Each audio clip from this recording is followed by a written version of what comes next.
Welcome to the Reversing Chronic Crohn's and Colitis Summit. I'm your co-host, Dr. Christine Schaffner, and today I'm delighted to introduce Dr. Hemal Patel.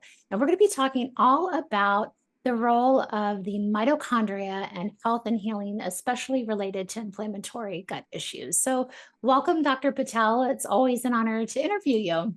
Hey, great to see you, Christine. Yeah. So we're gonna, dive in, and as anyone who's listening, I hope gets this idea that when we're looking at the gut, we have to look at the body as a whole, and we are, a whole organism. And when one area of the body is injured or needs attention, we don't just look at that system, but we have to look at, the energy of the body and the information and the communication in the body. So Dr. Patel, why don't you just share? I'm sure many audience members know your work, but why don't you just share your kind of like how you became really passionate in mitochondria research? Yeah. So I did my PhD back in from 1999 to 2002 at the Medical College of Wisconsin. The broad topic of the lab was protecting the heart from ischemic injury. And Mm. so this is where you deprive an organ of oxygen and nutrients and it dies, right? It doesn't respond when you sort of resuscitate it because it's lost that capability. Turns out that one of the key features in creating resiliency in an organ when it's deprived of oxygen and nutrients is preserving mitochondrial function. So typically, organs will go into a hibernative state when they're deprived of these raw resources. When you flood the system with resources, that's typically when the injury happens, and they call this reperfusion injury. And it's driven by this flooding of oxygen into the system, and the mitochondria are now dormant and they haven't had to live with that oxygen. So now they get flooded with it and they make a lot of oxidants. And Mhm. so the thesis that I focused on was how opioids, of all things, actually create this protective paradigm where they allow the mitochondria to become resilient, where they can take in during reperfusion more oxygen and do more with it to create less injury and more energetics, right?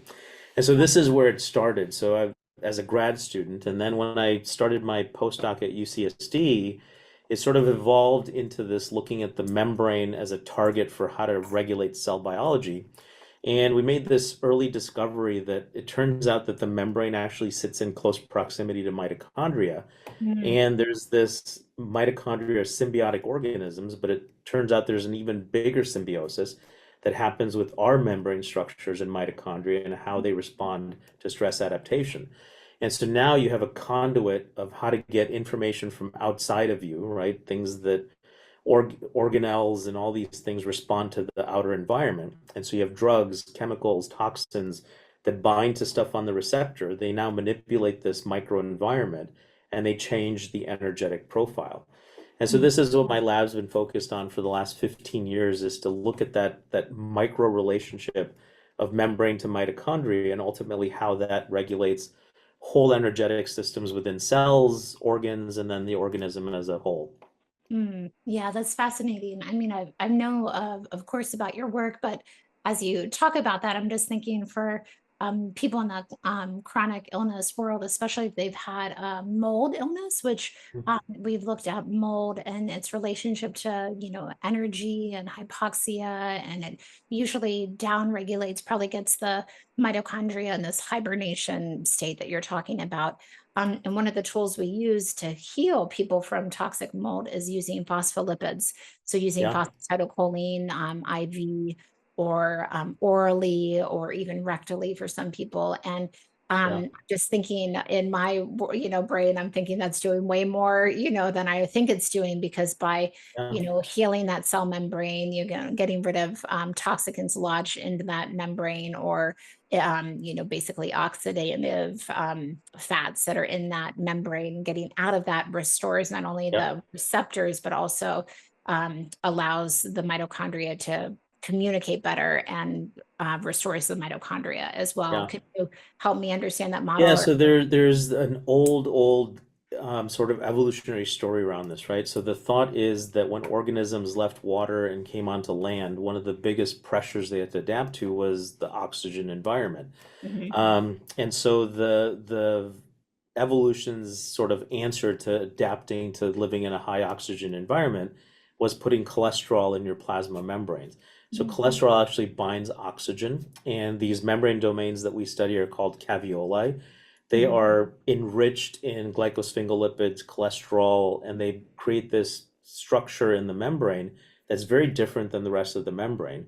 And so Mhm. it's literally a platform for signaling to happen. And so Mhm. this creates a sense of how efficient biology is, right? So when we see instantly. It doesn't take proteins randomly colliding to create this effect. It's an instantaneous thing. And so Mhm. by having this molecular machine assemble in a very tight space in the membrane, now you have everything you need when a compound comes in to bind those receptors, all of the effector molecules, all of the things that are there. And so it turns out oxygen becomes a ready-made molecule that supports energetics and other things, right? Your mitochondria use oxygen to make energy. Mhm. And if you had an unopposed flow of oxygen into the system, mitochondria wouldn't know what to do with all of that oxygen. So Mhm. the hypothesis we have is we think that these lipid structures that are created in membranes actually bind that oxygen and they deliver it in a very tempered way so Mhm. that your system becomes hyper efficient. So Mhm. one of the side effects for the first generation statins that were out there that lower cholesterol in your body were cataracts. And so it turns out the lens fiber in your eye has the highest density of cholesterol in your body. And so if you lower that, this is where you have actual direct contact with oxygen. You oxidize everything, and so you create these cataracts. And so it suggests that there is this crazy, amazing relationship between cholesterol and oxygen in this environment. The next biggest place where you see these structures in your body are in your lung, right? Your lungs have a ton of caveoli that are Yeah. super hyper enriched in cholesterol in these microdomains because this is how you're exchanging oxygen from the outside environment and putting it into your body. And so we really think that there's this intimate relationship that the membrane creates with the energetic systems in the body. And targeting membranes is probably one of the first things you want to do with chronic diseases. Mhm. I think mitochondria is something that everyone understands that energy use and sort of generation become sort of dysmorphic in a lot of diseases. But the Mhm. primary culprit in all of this, I think, is really this membrane degradation, which then leads to this demise of mitochondria. Because if you can't keep the outside environment from the inside, you're going to create a lot of disturbances in a cell. Yeah, no, I hadn't heard that before in that way. So that reiterates because again, one of the treatments that I find, when people are really like fried their nervous system, they've had a lot of toxic and exposure, congested liver, they're just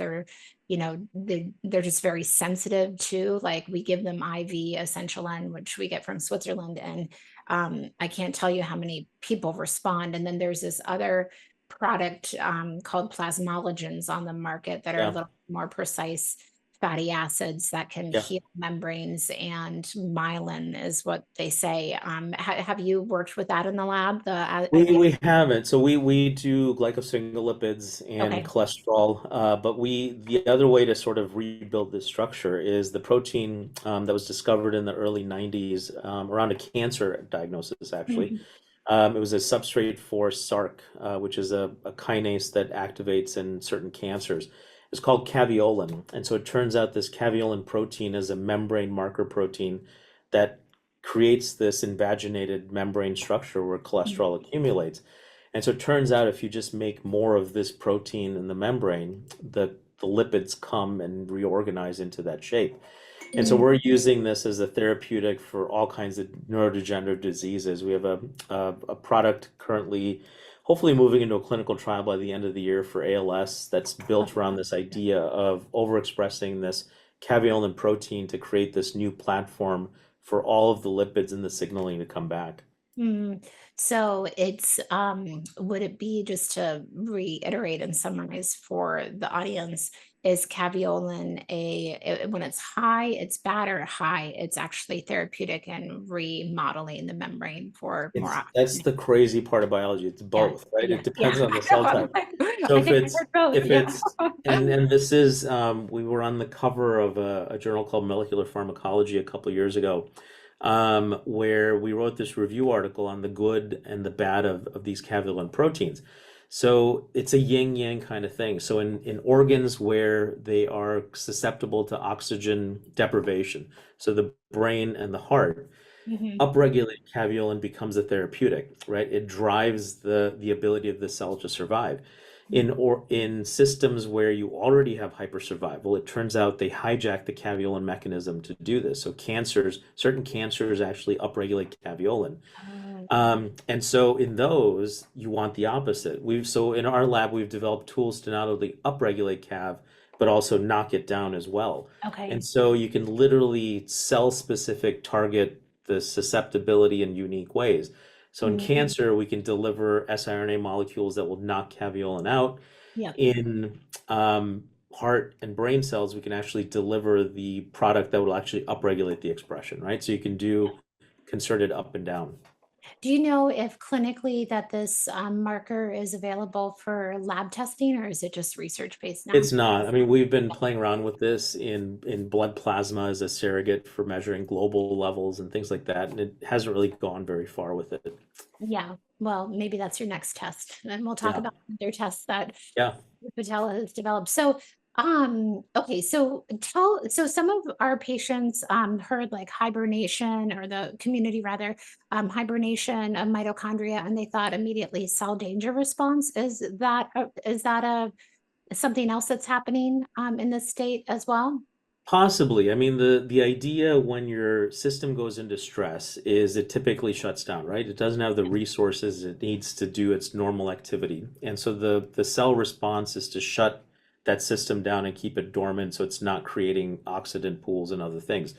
So mitochondria do two things very well, right? The energetically favorable reaction is that they make free radicals, which then cause injury to lipids, proteins, DNA, RNA, those sorts of things. The less favorable reaction is that they actually couple in a tight way electron transport across the electron transport chain to create this hydrogen gradient, which then the big payoff at the end is making a ton of ATP relative to glycolysis and other processes that go on. And so it has to control this in a unique way, and it needs oxygen to move and create this efficiency. So if Mhm. oxygen is deprived, these have to go into a stasis like sort of quality. One of the things that I read a lot of literature on when I was looking at ways to protect the heart from ischemic injury is the hibernation world, right? There are organisms that go into a cave and there's a trigger that causes their physiology to basically shut down to the point where they seem like they're dead. And they live in that dormant state for months and then they wake up as if nothing happened. Yeah. And so that we think is one of the dynamic features of figuring this out, right? So if we could Mhm. figure out how these organisms basically go into stasis and ultimately how they wake up and their physiology reanimates to the point where it's Mhm. completely homeostatic, we could Mhm. answer a lot of questions about how to adapt living organisms that are non-hibernating to this process as well. And I think Mhm. the key to that, again, is two things, right? One Mhm. observation that has been made is bears and other organisms, and I don't know who goes in to bleed them right before they're gonna go, I or know, when they're in a right? That's hibernative great. state. Yeah, that's what I was But thinking too. I was like, wow. right, and Yeah. so what they've noticed is when you look at their blood plasma, it moves from like a yellowy color, which we typically see if we were to take yours and mine, to Mhm. this opaque, milky white plasma. So Mhm. that would suggest that there's a lot of lipids right before an Yes. organism goes into this hibernation induction trigger. So this is where these lipids come back, right? So there is this notion that there is something that the lipids do to put this into a stasis kind of phenotype. And then the other aspect is mitochondria, right? The mitochondria create this energetic pool. They shut down and then they reanimate. And so to Mhm. understand the connection between lipids and mitochondria could be a core feature of this. Mhm. One of the other unique ways we've started looking at this, and we were collaborating with a group on campus. So there's a couple bloodborne cancers that are very responsive to chemotherapeutic agents, these NIB compounds. They'll essentially knock out that leukemia and it's gone. Yep. So then the idea is, well, then it's gone, so I can stop taking the drug. And so when people stop taking the drug, it repopulates. And so we were trying to figure out, well, what is the cause of that repopulation and why isn't it completely knocked out? It turns out that these compounds work because they antagonize mitochondria in the peripheral cell. But the Mm, stem cell environment where this cancer propagates from is protected in this lipid-rich environment. mhm. So you never get access to this space for that drug to knock it out. So as soon as you stop taking the drug, that lipid-rich environment, which has kept these progenitor cells, essentially repopulates. And so the target for a cancer like that to really create a once and done therapeutic is to figure out how to create this loss of cell in this lipid-rich environment that then Mm, supports that survival, right? And so this is why these critical cells like stem cells sit in bone marrow, is yeah. because they're surrounded by lipids, which gives them that protection that you don't have in other cell types, right? Mm, They're in this rich environment that gives you fuel, resiliency, resource, and likely this hibernative component. yeah. So I guess we, in a sense, hibernate as well, right? Certain cells in our body sit dormant, and Yeah. these are these stem cells. Yeah. Yeah. No, that's fascinating. And, really laying the foundation for, this really dynamic, role of the mitochondria. And it's, very complex. And Dr. Patel is here to really help us to honor that and also, make a clinical gateway for you to understand kind of the role of your mitochondria, especially if you're in a state of inflammation and chronic illness. And so, kind of leading into that, Dr. Patel, with thinking about like chronic inflammation states, right? States that people have, we're talking about gut health, so inflammation in their colon or their whole digestive tract. And usually there's a trigger, kind of the stance we're taking in the summit. It's not just purely genetic, but there is maybe a genetic propensity, and then there is a trigger either environmentally or Yeah. infection borne or trauma even. So when you think about, inflammation, especially pertaining to the gut, what have you learned about the mitochondria that you haven't shared? I mean, you shared some really awesome Yeah. understanding that you. I mean, in my sort of limited understanding of Crohn's, I think it's mostly Western developed countries that see large elements of Crohn's. I think Asia and Africa have very little diagnosis of Crohn's. So there's something about the European population that then migrated into the West that has this, right? So I suspect that there is some genetic component to this and some sort of tracking with environmental exposure as well. Mhm. Mitochondria become interesting in this tracking, right? I gave this lecture recently at a biohacking conference where you can actually track migration patterns of humans based on mitochondrial DNA because you inherit them from your Ah, mother. yes, So yes. all of your mitochondria come from the egg. The sperm uses all the mitochondria to sort of basically swim upriver, and then those mitochondria are exhausted. Because they're overworked, they tend to create a lot of mutations. So biology has figured out a way to not take those into the new organism. And so Mhm. now that you have the genetic lineage through the mother, you can actually trace patterns of how people came out of Africa and went to Europe and divergence into Asia. So it'd be interesting to look at the mitochondrial etiology in that population. And I'm sure someone's done it with Crohn's and inflammatory diseases. And so I bet you there's a tracking pattern along with that, with genetic mutations that exist in the mitochondrial versus the genome component. And so that they become sort of this interesting conduit for identifying disease etiology. In terms of the gut, one of the things we've been thinking about is the interplay between your gut microbiome and your mitochondria, right? One of the big questions is, well, how does the gut communicate with the rest of the body? The big idea is that everyone now fixates on the gut as the true mind, right? And this is what's now regulating the gut to brain axis, the gut to liver, gut to heart. I mean, it interacts with all of your other organs in the body. I have this sort of idea that the way it does this is it communicates with what it knows. And gut bacteria, if they're going to communicate with the known, should communicate with your mitochondria because they're old primordial bacteria that get Mhm. incorporated into our cells. And so I think that's the communication pattern that we need to understand is how does the gut regulate mitochondrial behavior in a cell? Most people think of mitochondria as being just the powerhouses of the cell, which is true. They make a lot of energy and they keep this balance. The thing that's emerging now is that they do so many other things in a cell and in an organ. They're involved in dynamic shifts, they're involved in signaling, they're involved in buffering. Mhm. they become a toxin sink as well. Yeah. The other thing that most people don't think about is this is where mitochondria, where cholesterol is synthesized in your body. Mm. This is the building block for all the hormones you have as well, right? So the hormonal balance likely comes from mitochondrial pools and stores as well. So if you Mhm. have dysfunctional mitochondria, this could explain why you have all these imbalances in hormonal dynamics as well. All of this then I think ultimately feeds into this inflammatory phenotype. I think where this has been pushed and new hypotheses have really been developed is long COVID, right? There's a paper that came out from, I believe, a European group that suggested that all of it has to do with mitochondrial dysfunction. They Mm. took muscle biopsies and did some phenotypes. And we're working with a couple groups on campus here where we suggest that the dysfunction actually starts in immune cells with their mitochondria. And this is what derails the phenotype and creates this chronic fatigue, brain fog, POTS, and all these other things you see in long COVID kinds of things. And Mhm. I think there is an inflammatory component to all of that.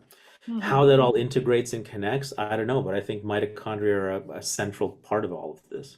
Yeah, no, I could absolutely agree. I mean, I've always known about mitochondria and think I'm always treating them indirectly. But when long COVID came on the block, it was like very important to like up my knowledge and strategies to repair and support people to help improve mitochondrial function. And that's Yeah, where, like, yeah, methylene blues and the yeah, NADs and the melatonins and the yeah, CoQ10s got very yeah. popular during this time. Yeah. You And know, I think for the gut, I think, it's the leakiness aspect as well. And I think mitochondria are really drivers in maintaining that barrier functionality as well. Yeah, I hadn't thought about that because of the if there's dysbiotic flora in the gut and that's affecting regulation on a Yeah. mitochondrial level, that can affect cellularly. No, that's a really great point. I want to circle back to something you said that mitochondria are um, toxin sinks. I think you said like Yeah. they Yeah. they kind of absorb intracellular toxicity. Can you just share Yeah, with? so I went to grad school at a time when med school students and grad school students were together. So I met my wife in high Yeah. school, so we've known Oh, each other forever. yes. And so she was in medical school, I was in grad school. So we took the first 2 years of courses together. Oh, And yeah. the bane of my existence was physiology. And so I Yeah. still remember to this day, one question I got wrong on a physiology exam is which ion does the cell regulate at the tightest level? Turns Mm. out it's calcium. Oh, So the yeah. level of calcium outside versus inside the cell is the largest gradient you will see in the system. Mitochondria are sinks for calcium, right? They suck Mhm. all that calcium out of the system, and so they create this buffer pool. When your Mhm. mitochondria are dysfunctional, that calcium is now available to the rest of the cell. So all the things that calcium activates become hyperactivated and do untoward kinds of things. Mm. And we've shown studies where you use nanoparticles and things like that as a way to tag and target specific things. All of them tend to start accumulating in the mitochondria. They're really sticky organelles. And so they'll suck all these things out of the regular cell environment, right? And Mm. they become this hypersync for these toxic kinds of things, which then creates two things, right? They become this sink that then allows you to survive and live because those toxins get eliminated.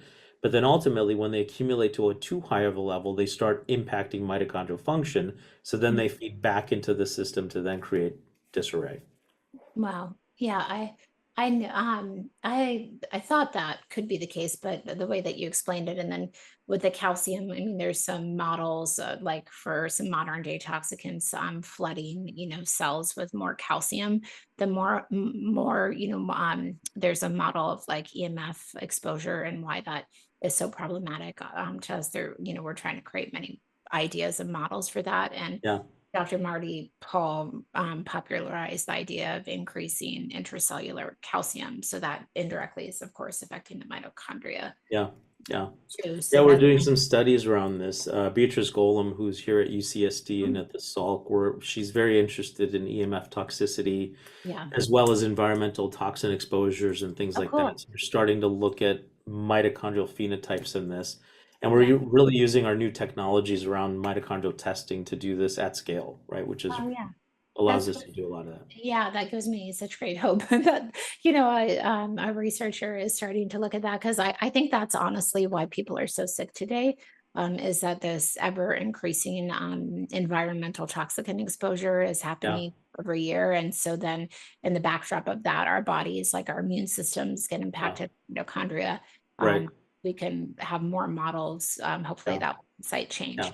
And So sadly, I mean, we have models where we can study this, right? So the place that Beatrice is doing this primary study right now is in East Palestine, oh where they wow. had that chemical spill. And Yeah. so we're deploying our card technology where now we can get samples from people at different sites. We're also testing animals that were exposed at those sites as well. And Wow. so now you can look at really the human versus their companion, like dogs and things like that, and their companions, and really look to see if there's a relationship between how Mhm. close you are to an exposure site, time of exposure, and all these other things that play into the Yeah. epidemiology of all of that. Yeah, yeah. No, tragic incident, of course, but I'm glad people are studying the impact, of course. And that is always a clue sometimes when people have a sick animal. Yeah, I find that they're kind of the canary before the person yeah, often. So I'm glad you're studying both.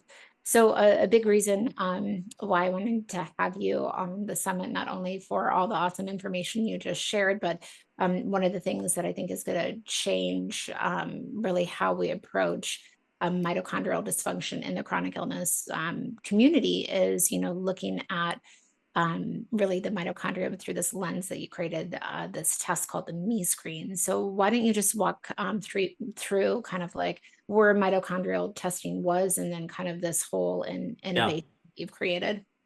Yep. So the gold standard has always been direct muscle biopsy testing. And so we do a lot of these on campus. You go in to the research study, the subject comes in the morning, their leg is numbed with a local anesthetic. You take a gigantic needle, stick it in that leg, pull it out, and we get about 200 milligrams of muscle tissue that comes out. We can then do lots of phenotyping of that muscle. So we have a system called the Ouroboros, which allows us to look at direct mitochondrial function in that tissue. You do have some anesthetic effects, but the controls and everyone goes through the same thing, so you control for all of that. It typically takes us about 6 hours to analyze in pretty fine detail mitochondrial function in this. We have a pretty well-equipped lab, so it takes us about 6 hours, and we can look at 3 samples a day. So there's really no way to scale this outside of research studies that we're doing. So we can do, a 200-person human clinical trial over 3 to 4 years pretty easily, and it typically you'll get a grant for about $4 or $5 million to do that. So there's no way to get this to the consumer. So the next iteration of this, we were involved in the NASA twin study, where the twin went up into space for a year and his counterpart stayed on ground.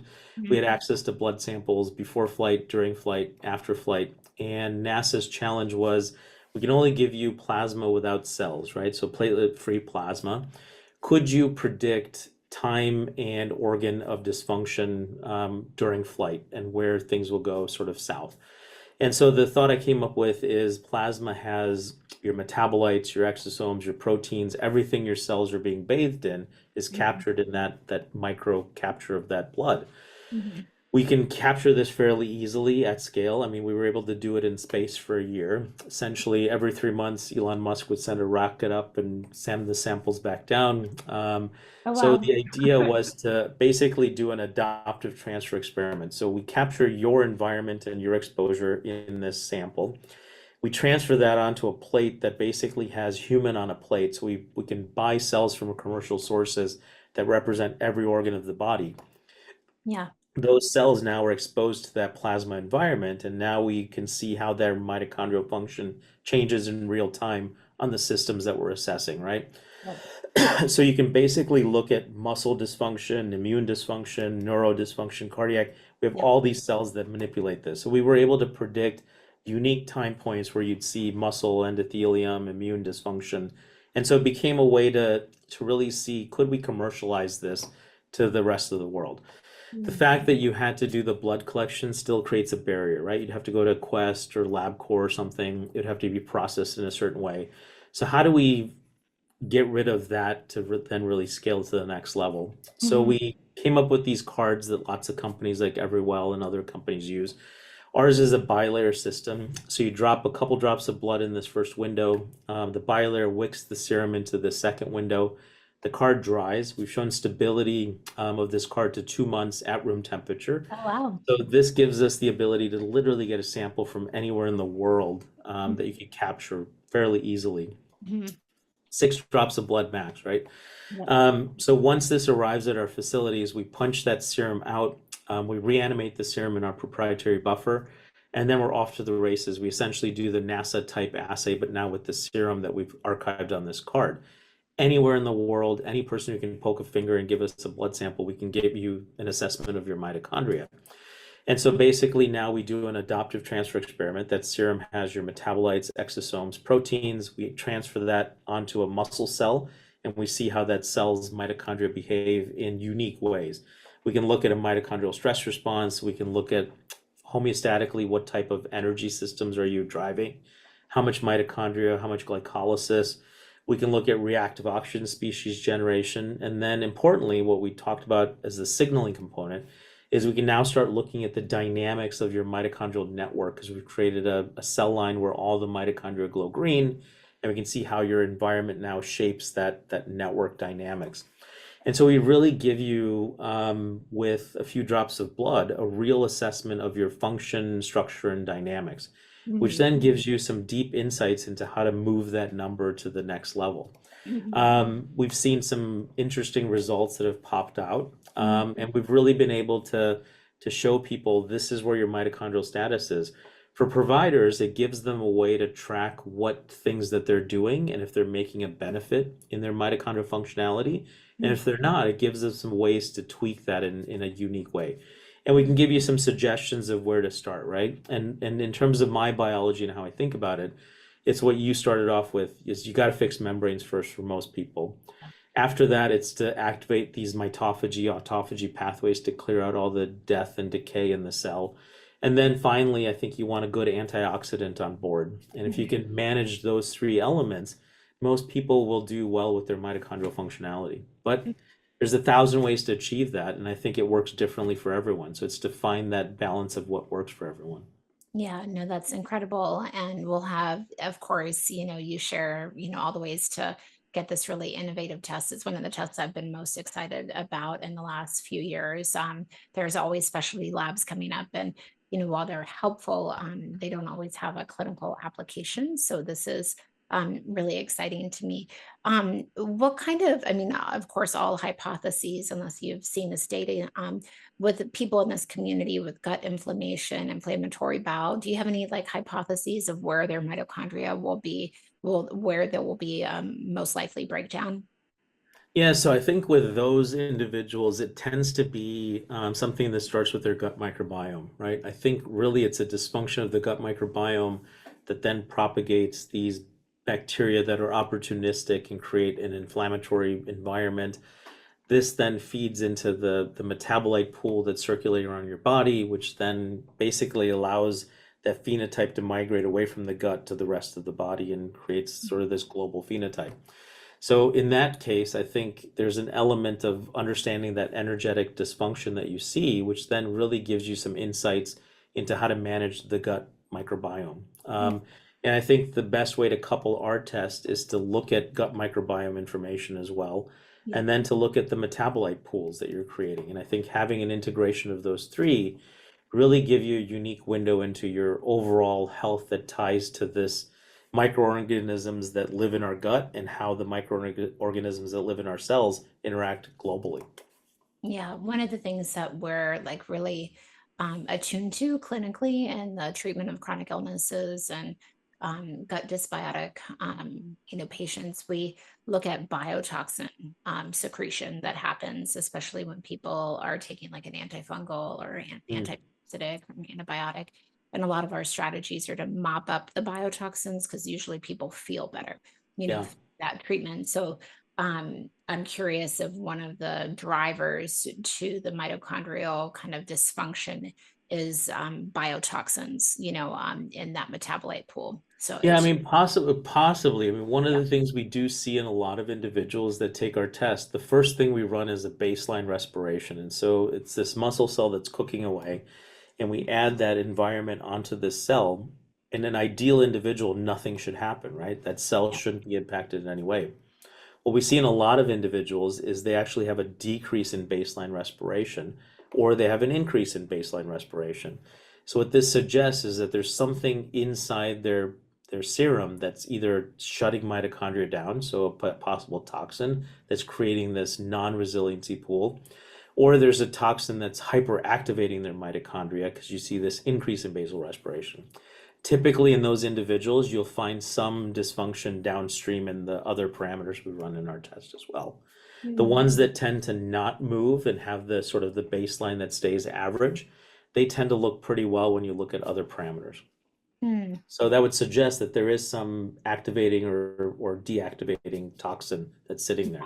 Yeah, yeah. I know with Clostridia difficile, or Clostridia species, it's like P. cresol that is very inflammatory, and so I'm sure there's um something, some contribution, probably not the full story, Yeah, but yeah, no, I think it's a really brilliant idea and model to go after, because when you fix, the mitochondria, we talk a lot about regulation and bioregulatory medicine. We think about the autonomic nervous system and the yeah, fascia, but it really, the mitochondria are regulatory, organelles at the root of it, because, of their, you know, um, not only energy, oxygen, all of that, but the whole apoptosis, senescent cells, all of that, which is regulation in my yeah, mind too. So yeah.